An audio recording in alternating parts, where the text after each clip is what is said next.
আমাদের একজন স্বনামধন্য একজন রোস্টার তাহসান এসন, ওনার ভিডিওটা দেখে আমি অ্যাকচুয়ালি তার ভিতরে খুঁজে পেয়েছি ক্যারিমিনেটি।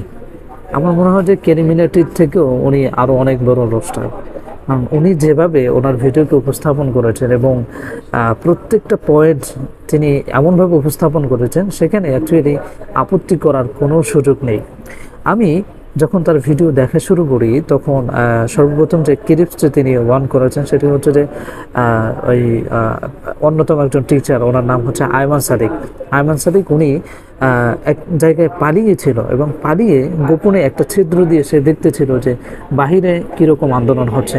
এবং সবথেকে ইন্টারেস্টিং বিষয় হচ্ছে যে আয়মান সাদিকের পোস্ট যেখানে উনি করেছিলেন যে সেভ আওয়ার স্টুডেন্টস, এবং এটাও ওনার যে ভেরিফাইড পেজ ছিল আয়মান সাদিক, সেই অ্যাকাউন্টে সে এটা করেছিল এবং সে ওই যে প্রোফাইল যে পিকচার আছে সেটাকে লাল করেছিল। এবং এর পাশাপাশি আমি কখনো আয়মান সাদিককে দেখিনি তিনি মাঠে গিয়ে কোনো রকম আন্দোলন করেছে বা শিক্ষার্থীদের সাথে উনি একাত্মতা পোষণ করে কোনো আন্দোলন করেছে বা তাদের পাশে দাঁড়িয়েছিল।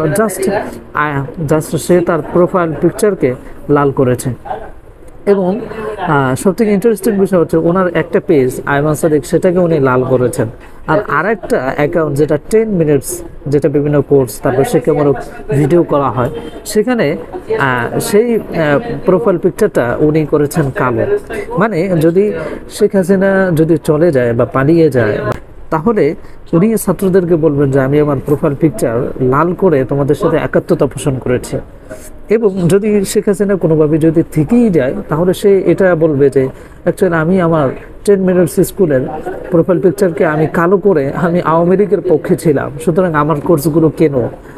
সো এই যে দ্বিচারিতা, একটা তার অ্যাকাউন্ট তার যে ফেসবুক পেজ আয়মান সাদিক সেটাকে করলো লাল, আর 10 মিনিটস সেটাকে করলো কালো। এটা দিয়ে দুই পক্ষে থাকারই একটা চেষ্টা। এবং যাওয়ার পরে যখন দেখলো যে শেখ হাসিনা চলে গেল তখন সেইভাবে সালমান মুক্তাদিরের সাথে সে পালাইছে শেখ হাসিনা পালাইছে এরকম একটা স্লোগান দিল। আসলে এই যে তথ্যগুলো এগুলো আসলে আমরা জানতাম না যদি তাহসান এসন তিনি যদি এই ভিডিওটা না করতেন। আমরা অবশ্যই তাহসান এসনকে রেসপেক্ট জানাই এবং তিনি এখানে অনেকগুলো পয়েন্টস তুলে ধরেছেন, সেগুলো এক একটা মানে আগুনের মতো। তিনি যেরকম তার পিছনে যেরকম আগুন জ্বালায় তার ভিডিওটাও সেরকম আগুন জ্বালানোর মতো, এবং তার ভিডিওতে আপত্তি করার কোনো বিষয় নেই। আমরা আশা করব তিনি এভাবে সত্যের পক্ষে তার এই রোস্টিং ভিডিও চালিয়ে যাবেন। Okay, that's it. Thanks for watching this video and see you in the next video. আল্লাহ হাফেজ।